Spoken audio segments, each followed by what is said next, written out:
Thank you all for, I think this is a very important moment and a very valuable moment for us all. So I thank you for allowing me this place to share with you a little bit about the history of our community. Better saying I should say communities, but I will get to that in a little bit. First of all, let me introduce myself. My name is Marcos Gandelsman. I'm 28 years old now. I almost got confused there. I just did my anniversary last month. I am a Jewish educator here in our community. I work in our Jewish school, in our federation, in our Jewish center, and I also do a varied assortment of voluntarily with our Jewish institutions. Amongst them is Kahal Tzur Israel, which is perhaps the main topic of our talks today. I would also like to share with you a little video.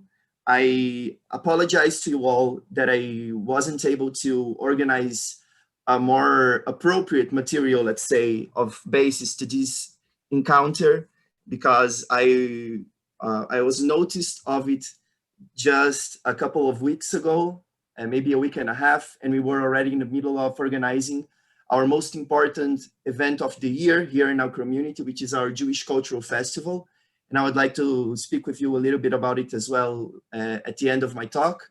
And just so you know, we had it yesterday. For the first time since it started, we did it live on YouTube. It's unfortunately in Portuguese. I don't know if you would understand much of it, but it was a 4.5-hour event. So it was a very long event with a lot of activities and videos and interactions. And we're very happy to organize it, but it took a lot of time and effort. So I couldn't organize a more adequate, let's say, material to this moment. What I did was cut some snippets of an institutional video we have from Kahal Tzur Israel, which tells the start of the history of the Jewish presence here in Recife. And at the end, I added some little images and references to our local and contemporary community. So let's see if I can share without any issues. Can you guys see the shared video? Yes. Let's just check if the audio is okay. Oops, I'm sorry. Yes.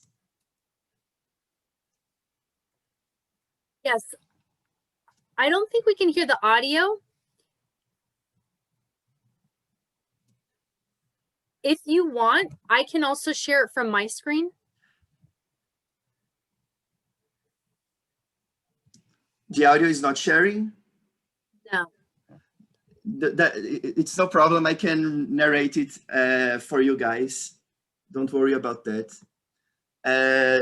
Anyways, I feel like the video is more so a frame reference so that we can know from where we're talking about. As you could see here in these images, when we are getting to Brazil, that little big red dot points to Recife. Recife is in the very, very, very pointy part of our northeastern beaches, literal. And Recife was one of the main first places where the colonization process in Brazil began. So Recife has a very important history to the entire Portuguese presence in Brazil, but also to a very peculiar and particular history we have here in Brazil that relates to the Dutch occupation of Brazil. And due to the Dutch occupation of Brazil, if you are ever in Recife, walking through the streets of our ancient city, our old city, you will see this street called today the Good Jesus Street, Rua do Bom Jesus in Portuguese, but at the old times, this street was known as the Street of the Jews. It's important to put it in reference to you. It is the second street to the one of the port. So it was a very important main street at those times. And it was the Jew street. It was the street in which the Jews lived. And that is a very alarming reference and notion if you think about the 17th century in Brazil, in Latin America in general, because we're talking about a Spanish Portuguese occupation, colonization, and they were Christians who did not tolerate Jews. In fact, there was an inquisition going on, and Jews were actively persecuted and had to convert themselves to Christianity. We call them new Christians. They were all new Christians. Many of them still held Jewish practices only in secrecy. They couldn't show that they were Jews and they performed Jewish practices, culture and tradition and religion. They had to do it in secrecy if they were at all to maintain that. In Brazil, that was also the case. So the start of the Jewish presence in Brazil, also in Recife, is a secluded, secretive presence and activity. So we have references that Jews were in Recife from very early on, as was before stated. Jews arrived in Brazil just as the Portuguese got here. We just couldn't present ourselves as Jews. We were, to the extent of everyone knowing, Christians. And those Jews here in Recife were responsible for a lot of things. For example, this work, which is called the Prosopopeia, which was the first literary work in Brazil, was written by Bento Teixeira, who was himself a new Christian. We have references of people like Branca Dias, who is a very important mythological figure to Recife and to Pernambuco, who was a new Christian and who taught in her house how to read and write to women, to Portuguese women who watched, which was not a very normal practice at the time. So many people see her as an historical reference of human rights and human activism, women's rights and women activism, I'm sorry. Diogo Fernandes, her husband, who also was engaged in Jewish practices. This probably, we think, could be a very old mikveh, but we don't have we're not sure about that. That was their house in Olinda, just so you can see it better. This is the high part of Olinda. Olinda at the time was the center of the urban process of colonization in Brazil, not Recife. Recife developed a little later on. So we have a lot of references to Jews who lived here in Brazil during the Portuguese period. They just couldn't present themselves as Jews, openly as Jews. So there was no Jews street. Street of the Jews was not a thing. It came to be when the Dutch got here. Now the Dutch got to Brazil after the sugarcane plantations and the sugarcane production of Brazil, which was a very important, lucrative business. And the Dutch wanted a part of it for themselves. They got here with the WIC, the Western Indian companies. There was no such thing as a Dutch country, as a Dutch nation. Holland was not such a thing. You had a lot of little city-states like Amsterdam, and from Amsterdam, a large portion of those Jews, the Jewish community of Amsterdam, came to Recife with the Dutch when the Dutch got here. Now, those Jews who were in Holland, who were in Amsterdam, were actually Jews that were descendants of Sephardic Jews. So just so you can get the picture, we have descendants of Sephardic Jews who left from Spain and Portugal and came to Brazil through the process of the Portuguese colonization, and here they remained as new Christians. We also have a different batch of those same Sephardic Jews who were persecuted in Spain and Portugal, who left Spain or Portugal to other places, like for instance, Amsterdam. And in Amsterdam, they found a society that was tolerant of their Jewish beliefs and practices. So they returned to Judaism. We call them new Jews. And these new Jews were in Amsterdam, who had an origin in Portugal and in Spain, spoke Portuguese or Spanish. Most of the ones who lived in Amsterdam came from Portugal, so they spoke Portuguese. They also spoke Dutch. To the Dutch who were here in Recife, they were then invaluable assets because they could speak the local language as well as the colonizer's language. So they were brought to Recife, actively brought to Recife by the Western Indians companies to allow and support the process of colonization and transformation of the colonies of Recife, Pernambuco, into Dutch colonies. We have references, and the Dutch were amazing at keeping tabs and references and papers on everything. We have references during the Dutch period here in Brazil, in Recife, Pernambuco, that an average of around 50% of the white population in the Dutch colonies were Jewish. Around 50% of the population was Jewish. So from those Jews who settled here in Recife, who started living openly and professing their Judaism, and as well many of the Jews who couldn't present themselves as Jews during the Portuguese period, they together formed the first openly Jewish community of Latin America, of the Americas, and probably of the southern hemisphere of the world, called Kahal Sur Israel. Kahal Sur Israel, the rock or the reef of Israel, the community of the reef of Israel. Reef, Recife. Recife is reef in Portuguese, and it comes from the natural reef that produces a natural port where the Portuguese first established themselves, the port of Recife. So this is why we have, since the 17th century, an open Jewish presence here in Recife, and the main structure they established was a synagogue, the Kahal Sur Israel synagogue.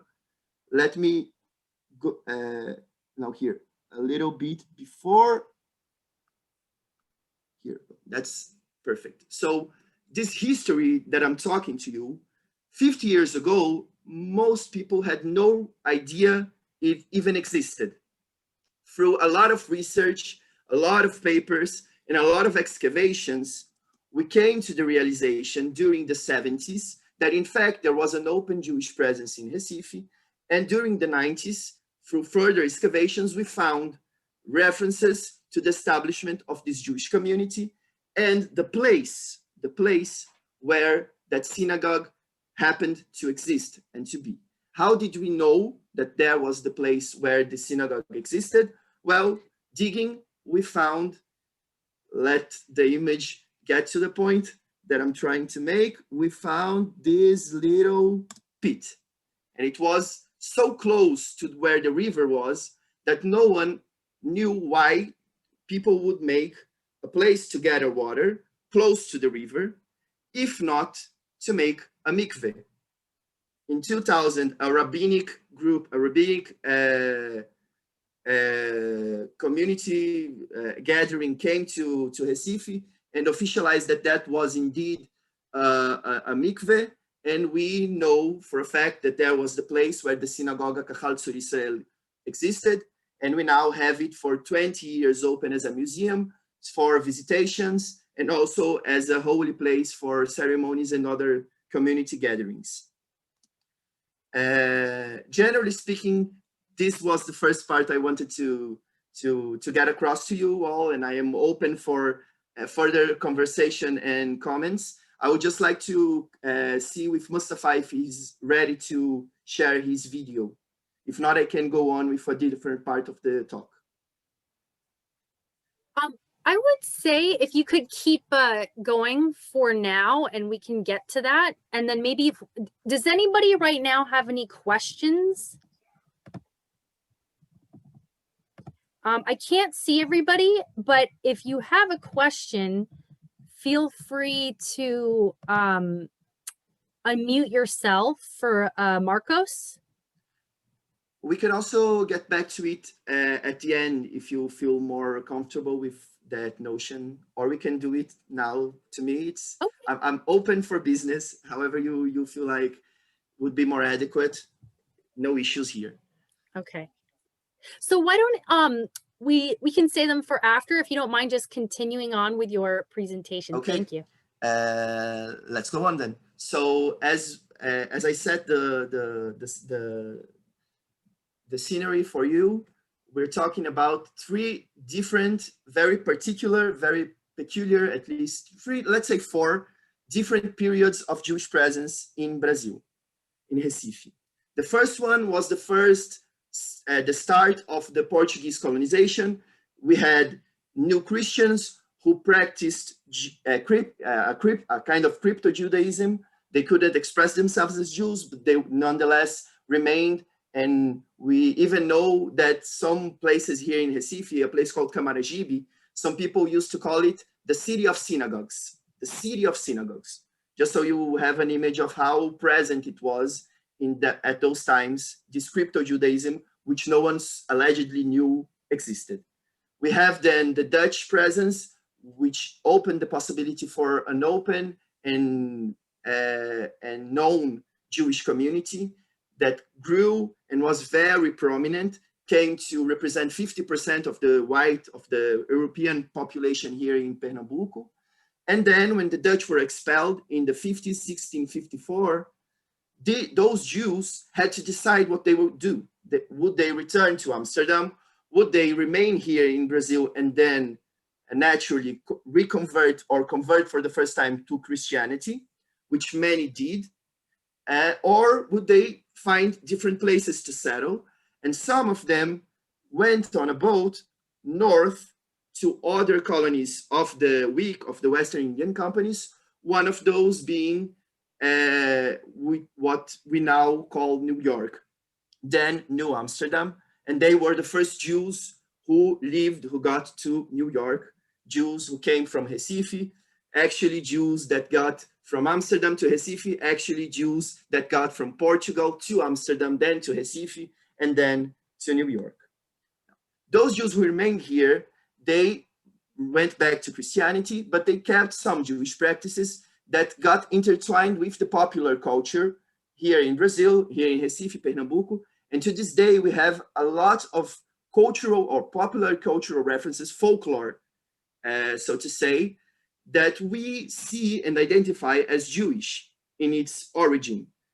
For instance, the idea that you cannot point to a star or a wart will grow on your finger.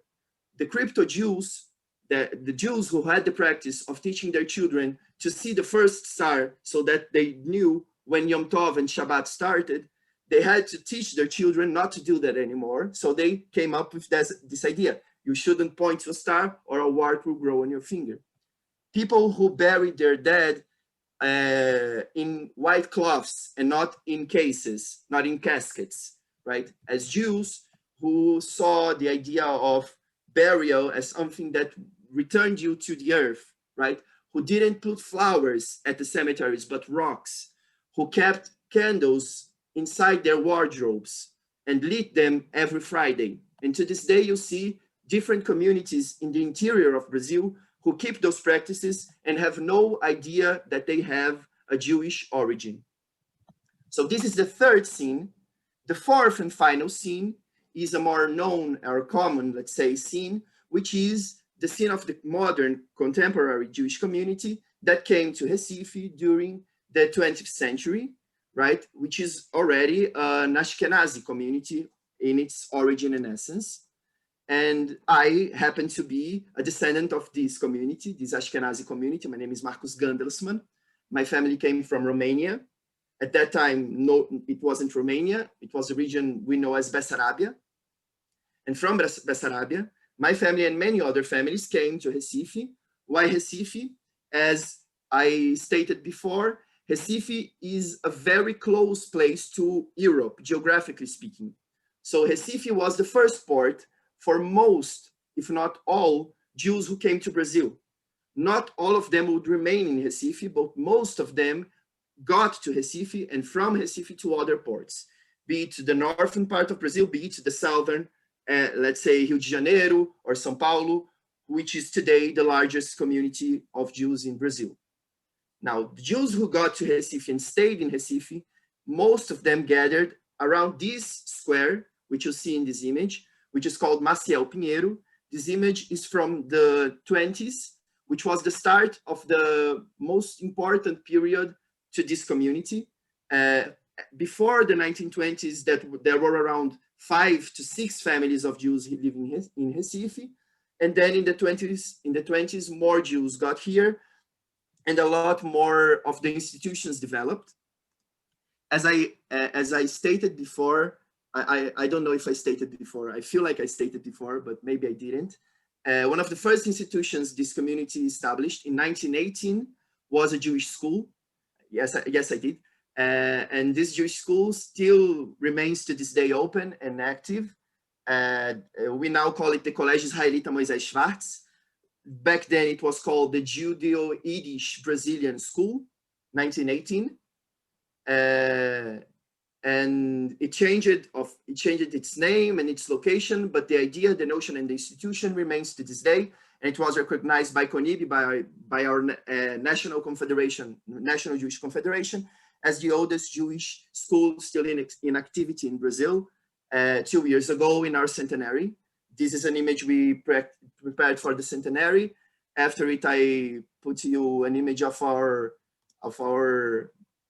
group of teachers from that year. It's not a very good image. I apologize for that. But as you can see, right in the center is myself with way more beard than I would like to say that I ever did have. Another institution that I feel is very important is the First Synagogue we established as an Ashkenazi community. This synagogue was established in 1926. So in another 6 years, it will complete its own centenary. And to this day, it is still active, although most of our community doesn't go there anymore because most of them changed places, live in very different places in the city. And this is an image I would like to share with you of our festival from last year, just so you can have a feel of what it was and what it represented to us. We always have it in October. This year we had it a little bit different for a very peculiar reason. We have it on the street, on front of the Kahal Tzur Israel, of the first Jewish synagogue in the Americas, Jewish synagogue of the first synagogue in the Americas. And we present Jewish culture, we dance, we sing, we sell food, we do talks and speeches and discuss Jewish traditions. All of our institutions have their own booths and their own activities. It's an amazing event. We love making it every year. This year, as we were going for a live experience, we decided to change the date to celebrate a very important figure for us all. Here, stamped in this shirt that we did for the event, as you can see, Clarissa Inspector. Clarissa Inspector, 4 days ago now, would complete her centenary from the day she was born, the 10th of December, 1920. Clarissa Inspector, for those who don't know, is probably the most important name in Brazilian literature in the last century, at least in the last 50 years. And one of the most important female literary figures in Latin America. And Clarissa Inspector is a very important figure to us all. She was a Jew, she came from Ukraine, and the first place she held as the first place her family got to was Recife, as I presented to you before, as many people did. She lived in Maceió for a year, a very small city in a close state to Pernambuco. And then they came to Recife and they lived in Recife for 10 years. Her first years, she studied in the same school in which I today teach and in which I, when I was young, studied. Back then, the Judeo-Yiddish Brazilian School.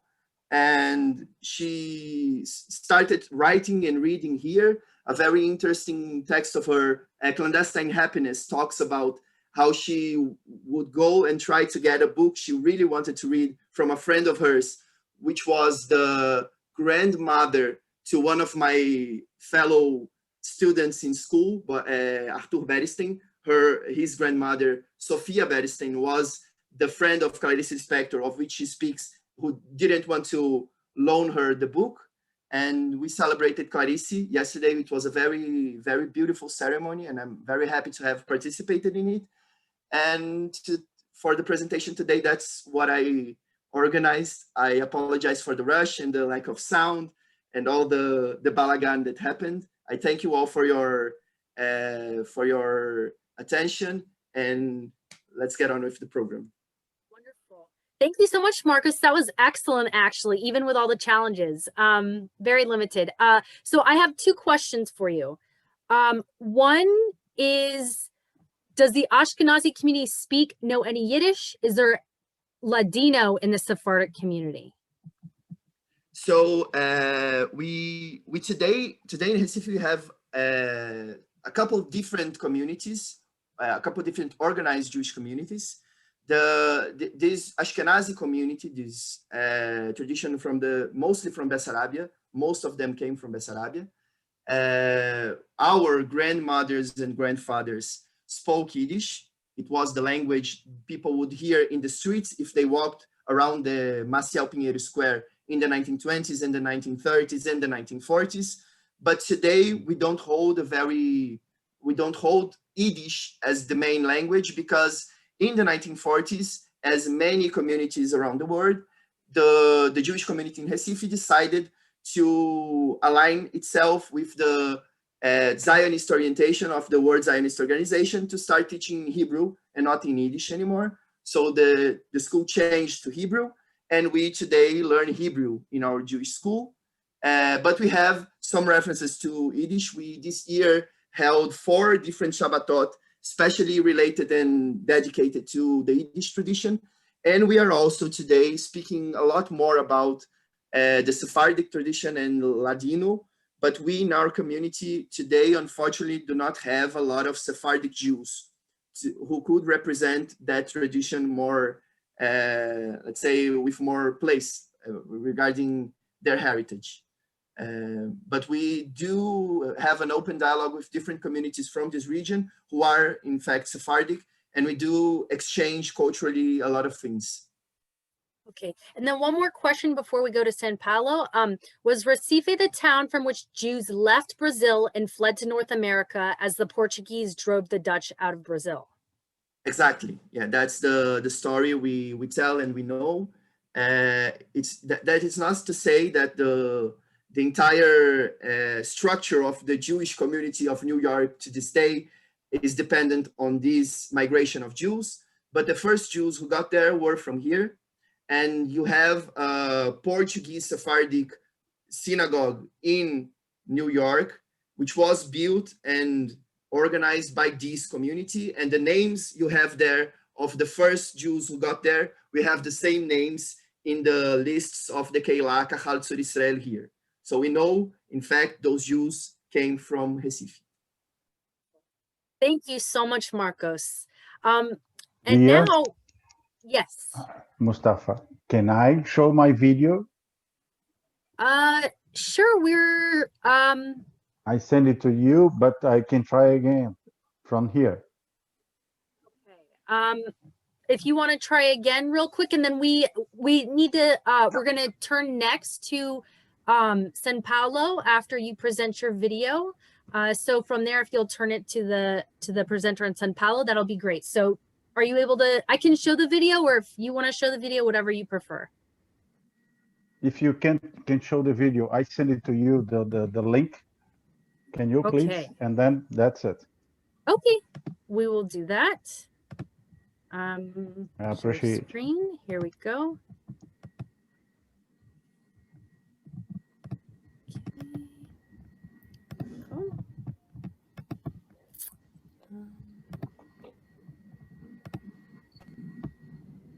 Can you tell me if you can hear? Yes.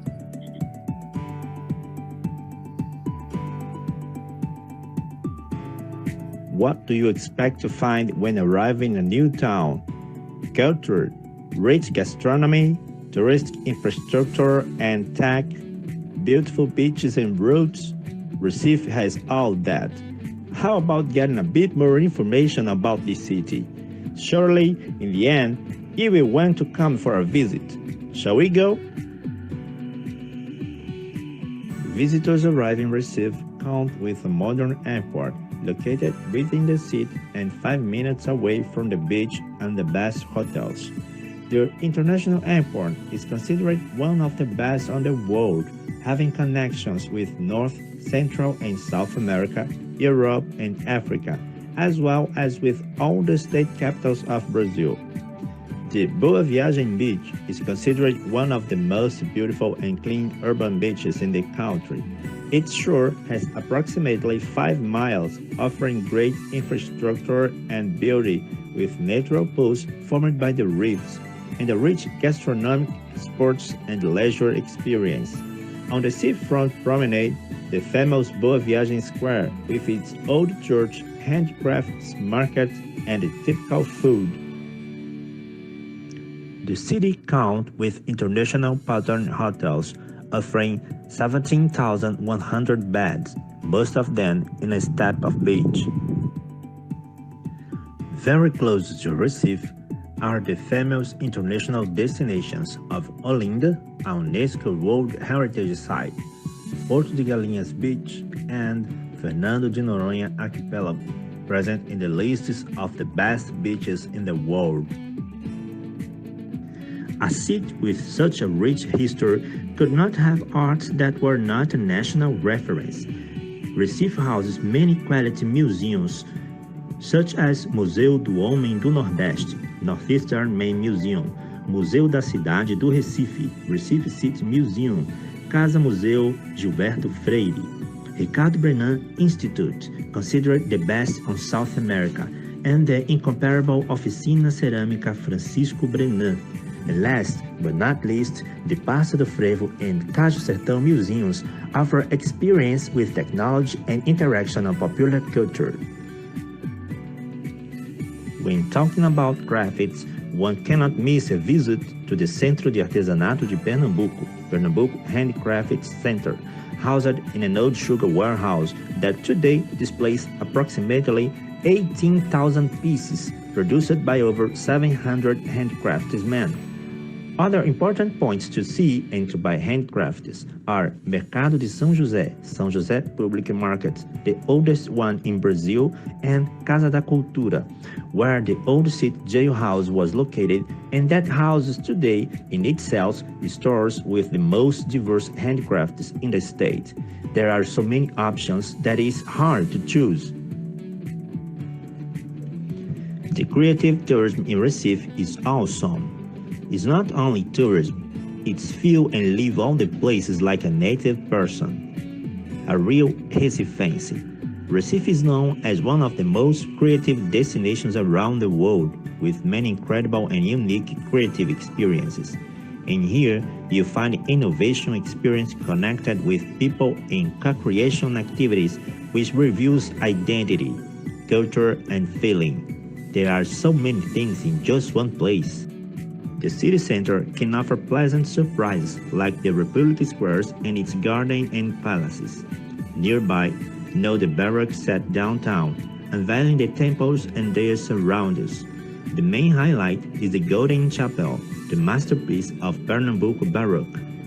At Recife Antigo, the Marcos Gandelsman Square is surrounded by cultural centers, bars and restaurants, street art, and old bridges, including the very first in South America. The oldest street in Recife, Rua do Bom Jesus, former Rua dos Judeus, the Jews Street, preserves a colorful and impressive set of historic houses. It houses the oldest synagogue in the Americas. The street was cited by the Architecture Digest magazine as one of the most beautiful in the world.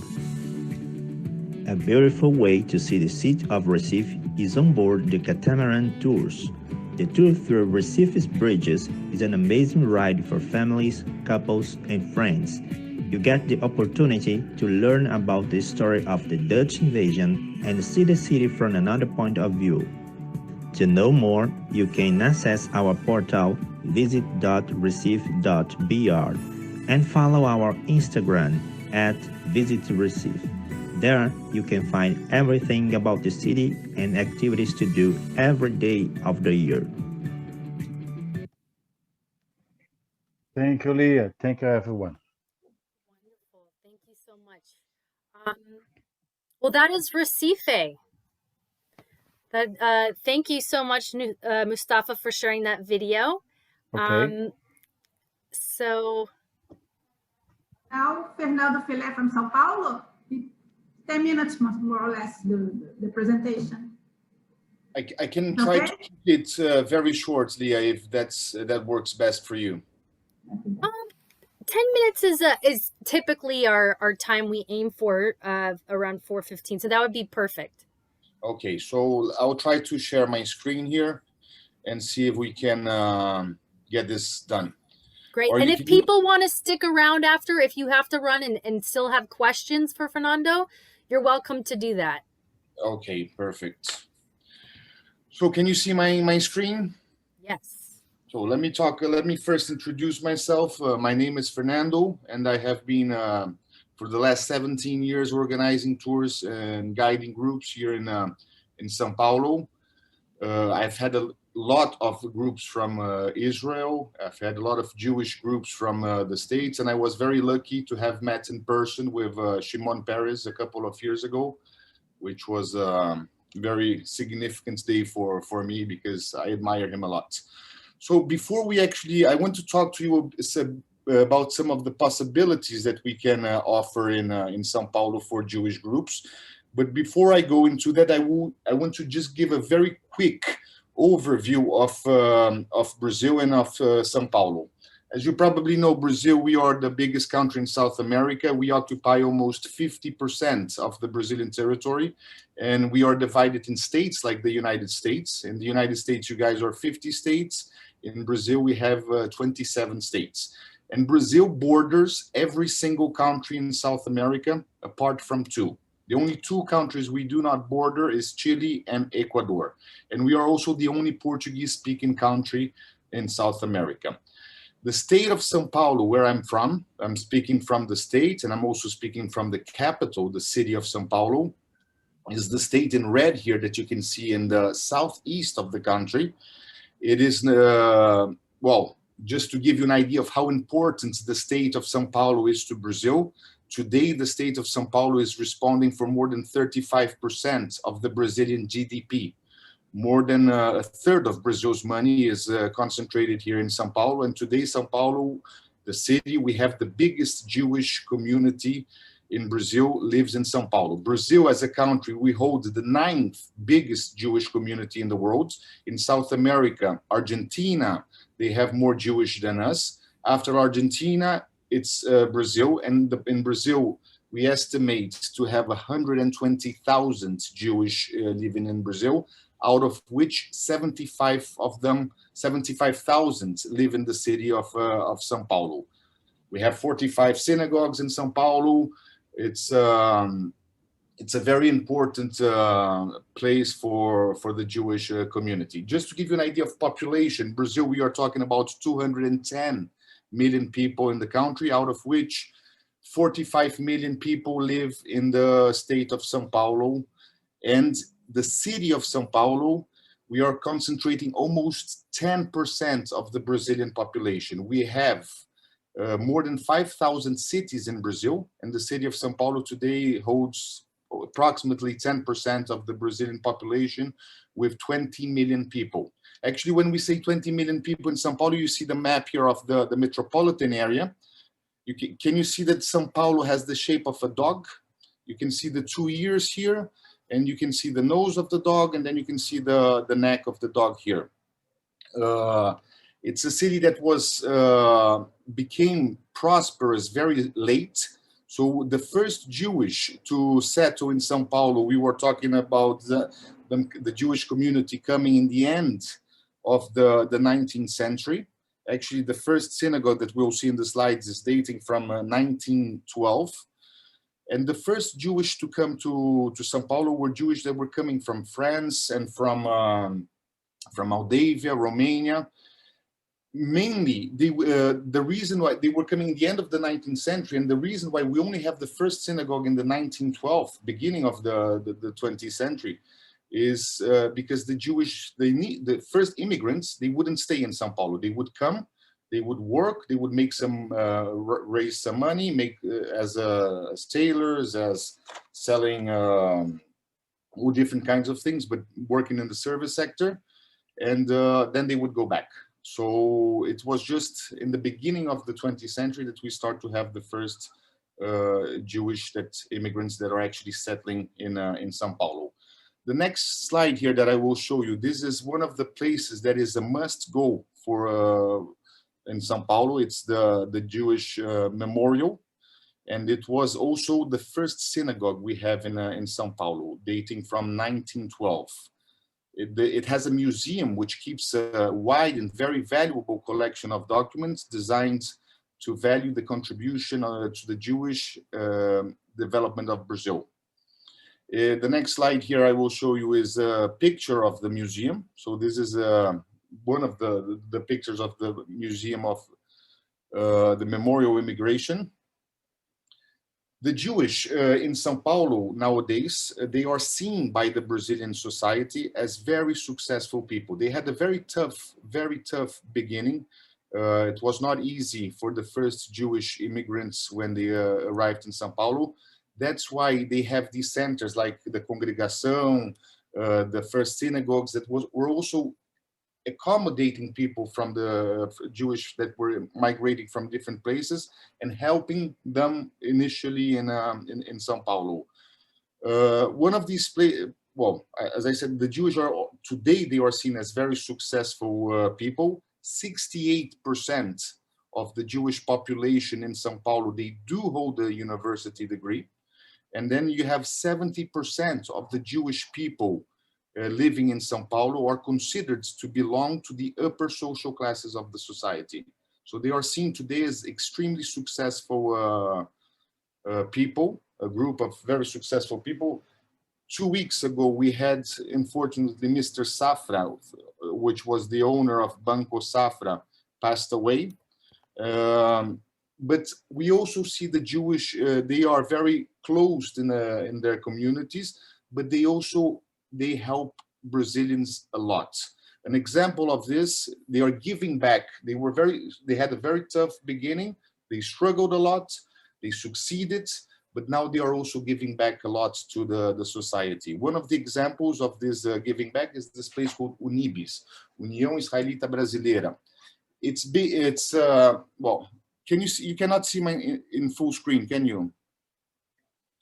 Let me see if I can put here in full screen. Yeah. Oops, sorry. This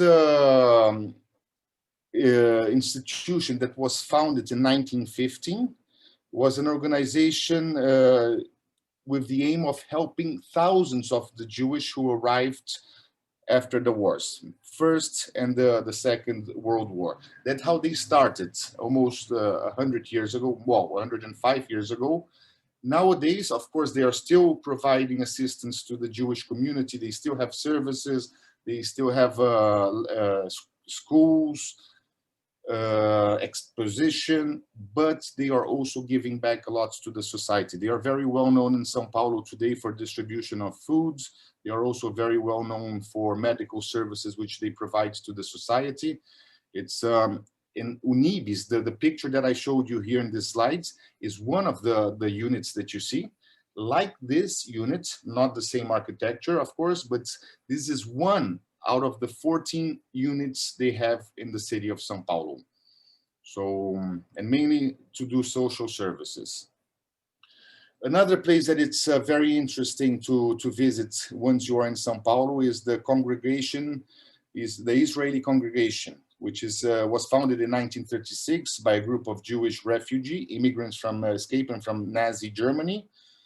Also, like a little bit like what happens in Unibis, the congregation promotes activities, lectures, religious services, courses, study groups, and organizes frequent exhibitions and other cultural centers.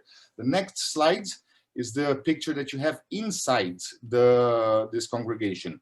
This is actually considered to be the biggest synagogue in the city of Sao Paulo. This is the club, the social club. I'm not a Jewish, I'm Catholic, but I was a former volleyball player, and I played many years for Hebraica in Sao Paulo, and it's a social club for the Jewish community. It's a very well-known club in Sao Paulo. You can see here an overview picture of the Jewish club. And also the Jewish are contributing a lot in our healthcare system. The best hospital in Sao Paulo is the Albert Einstein, the Jewish hospital we have in Sao Paulo. So community that struggled a lot in the beginning, went through a lot of difficulties. They had to help each other, provide assistance with these clubs, but extremely successful today, extremely successful. This is one of the most famous synagogues in Sao Paulo, the Beth L Synagogue. And it's located in the center of the city of Sao Paulo. This year, they were about to open a Jewish museum, which due to the COVID and due to this pandemic situation we are living, they had to postpone it. But this is what the museum looks at. Well, this is what the synagogue looks from inside. And this is the Jewish museum that they haven't inaugurated it yet. Okay. Well, I try to be fast. I don't, if you have any questions, I'm more than happy to answer any questions you may have. So I'm going to stop your share so people can see your face larger. So does anybody have a question for Fernando?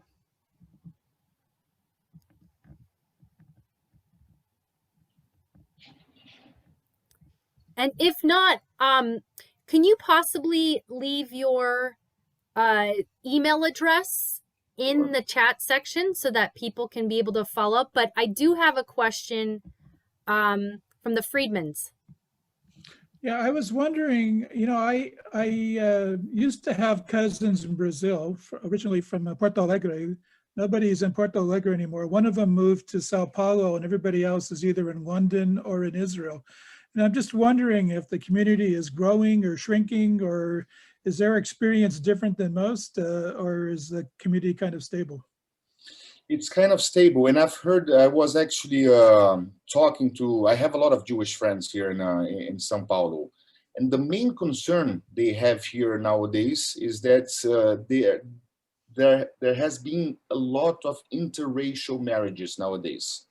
And this is the only danger they have, that the community might decrease. You know, when I was at Hebraica playing there for the Jewish club, I'm still friends with a lot of Jewish people that used to play with me. All of them, well, the ones that I know, are married to non-Jewish. So I think this is the only risk the community fears, that it might decrease if they still continue to have a lot of interracial marriages. To be a challenge around the world for the Jewish people. Hi, Leah. Yes. Hi, guys. I wanted to say something too. I'm Brazilian, but I live in Los Angeles. And even though I was raised Catholic, I ended up converting to Judaism and marrying a Jewish guy. I live in Los Angeles now. But what my experience has been in Brazil, now that I go back, is that, like Fernando said, there is a lot of intermarriage in Brazil. And even though people might not, might not do Shabbat every Friday or be as religious maybe as American Jews are, the conservative movement here in Los Angeles that I see, that I'm part of, I believe that deep inside, they're very culturally attached to their roots. Israel is extremely important for them. It's very important to be, that they are Jewish. Like, let's say Yom Kippur is a holiday that they definitely celebrate, even though they are, they have Christmas and a Christmas tree in their house. So they really, they see themselves as Jews, even though there is intermarriages and they, interreligious marriages. So I've noticed that with my friends. So I have friends that are Catholics married to Jews, but the husbands, the spouses that are Jewish have a very strong feeling for where they come from, being Jewish. If Lisa, if I may add, I agree 100% to what you said. And as you know, Brazil, can you hear me? Yeah, sorry, my name is Claudine. I don't know why my name says Lisa. That's weird. But anyway. Sorry, Claudine. I agree 100% with you. I actually apologize for my poor English. I said marriage. I don't know if I said it in the proper way, but I agree 100% with you. Brazil is, if you think about Brazil, Brazil is really a melting pot. If you want to understand who the Brazilians are, you have to get the African blood, the European blood, the Asian bloods, the native indigenous who are here. You put everything in a blender, you mix everything, and then you have the Brazilian blood. I have in my family, my sister's married to a Japanese. I was already married to an African Brazilian in the past. But it's interesting that although it's a melting pot, probably because the Jewish first immigrants, they struggled so much, and they are still aware of this difficult beginning that they had. I think that also made the bonds between them very, very strong. And I do have a lot of Jewish friends. We are very close, but I also know that the festivities they have, they are extremely, extremely attached to the community. And I think it's very beautiful that.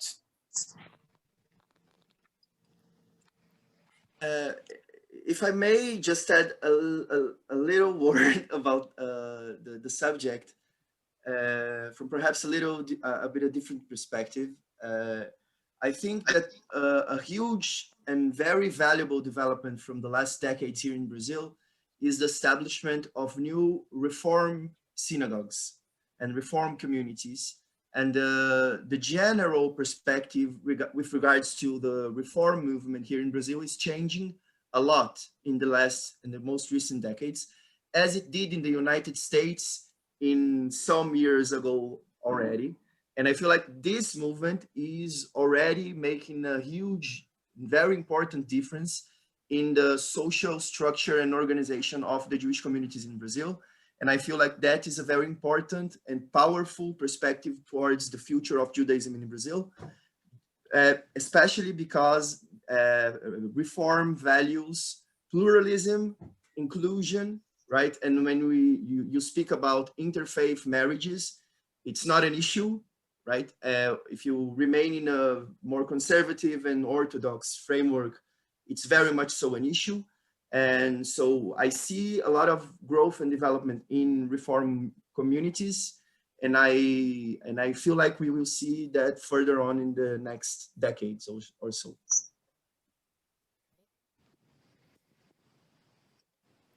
Are there any further questions? We have time for maybe one more. I have a question. Great. Hi. So throughout the presentations, there was mention of different Jewish social clubs. And what I wanted to know is that a uniquely Jewish way of socializing in Brazil, or do the other groups also have social clubs? Was it, did it begin because the Jews weren't allowed to be part of other ways of socializing, or not? I know I've heard about it in Argentina and Mexico and some of other countries in Central and South America. So I just wanted to understand that a little bit more. Every group here in Sao Paulo, they have their club. The British, when they were here in Sao Paulo, building the railways to transport coffee from Sao Paulo to the port of Santos, they also had the British club. And then the Japanese, they had their club. My grandfather was Dutch. He used to be a member to the Dutch club also. And the Jewish, like any other group of people, they had their own social club where they would go to socialize and do their educational activities, and also, well, exhibitions and everything. But to become a member of the Jewish club, you have to be Jewish, at least in Sao Paulo. I was playing volleyball, although I was invited to play for the team. I could go to the volleyball court, but I could not go to the swimming pool and to the other parts of the club, unless I converted into Jewish. But Marcos can probably give a better explanation towards that. In Rio de Janeiro, you have different clubs, Jewish clubs, Hebraica and CIB that I have in the slide. To be member, you have to be Jewish. But for instance, the CIB has several activities like fitness and swimming, things like that, anyone can go and Hebraica is safe. Yeah, and the Hebraica as well. Anyone can go. Yeah. They have the courses for fighting, for swimming and all. Anyone can go and buy the course there and do it. Doesn't have to be Jewish. Yeah, I feel like they hit the spot in many regards. Just a little thing to add. Depending on the city, you even had different, as it was stated, different Jewish clubs, depending on the origin of migration, right? So you had a Lebanese Jewish club in Rio de Janeiro. You had a French Jewish club. You had a German Jewish club. And so you even had more differentiation, right? So I feel like it's a very particular experience to Latin America regarding European, especially European migration, but later on it also extended to Middle Eastern migration and Asian migration, that you organize these experiences, these civical experiences to maintain the cultural tradition of where you came from. And the Jewish followed suit, made the same structural choices. It's just that the Jews kept it more Jewish than the Lebanese kept it Lebanese, or the Portuguese kept it Portuguese, right? So to this day, the Jewish clubs are still very much so Jewish clubs, and the Lebanese clubs, the German clubs, the British clubs, the French clubs are not so much French, German, British anymore. Thank you. All right. Well, Barbara, you will be the last question, and then we'll get going. So, Barbara, can you unmute yourself? Okay. Done. I just wanted to comment on Jewish life in the early 20th century in America, especially in New York. We also, not me, my grandparents and other Jews that came from different towns had these similar clubs, and they were all around the shtetls that they came from, including the fact that they bought plots in the cemeteries. When I want to go visit my grandparents, I go to the plot for the shtetl. And my uncle that died at the age of 5 is there. My grandparents are there. Unfortunately, because people that were in charge of the plots have died because they were from the early 19th century, no one else can go in there. So my aunts had to be buried in another part of the cemetery. They couldn't get in where there's obviously room. It's kind of interesting to hear that in Brazil today, they're having the sort of things that Jews had in America in the early 20th century, because they don't have them the same way anymore. Thank you. Interesting. With that said, I want to give a big thanks to Roseanne, to Del Bianco, for the time and effort you put into this. It was wonderful, Fernando. So glad to hear you speak, and Marcos, and last week, Sydney, and just everybody. Connor was amazing. So a big thanks to all of you. I know that for myself, I am definitely intrigued to go to Brazil. Maybe we'll go as a community at some point when things change down the road. But it's great to know about you guys, and I would love to be able to meet you all in person when the time allows. So thank you, everybody. Welcome anytime. Thank you for the opportunity, and please come, everybody, come to Brazil. We'll be pleased to welcome you here. Wonderful, thank you. And anything you need, please. Yeah. Absolutely, and I'll share that information, their website. But just a heads up, we're actually not going to be meeting for about another month. We will meet in the new year on January 11th. That one will be at 7 p.m. We're going to be going to Haifa, Israel, and also explore some of the nature in the Golan Heights. And then the following 2 weeks later, on the 26th, which is a Tuesday, we'll be going to Prague to learn about Jewish Prague. So everybody, thank you for joining me today. Enjoy the rest of your day. And again, thank you so much. This was a wonderful presentation. Take care. All the best. You too. Bye-bye. Take care, everybody. Bye-bye. Thank you very much. Bye. Bye. Thank you, Roseanne. Bye-bye. Thank you very much. Bye-bye.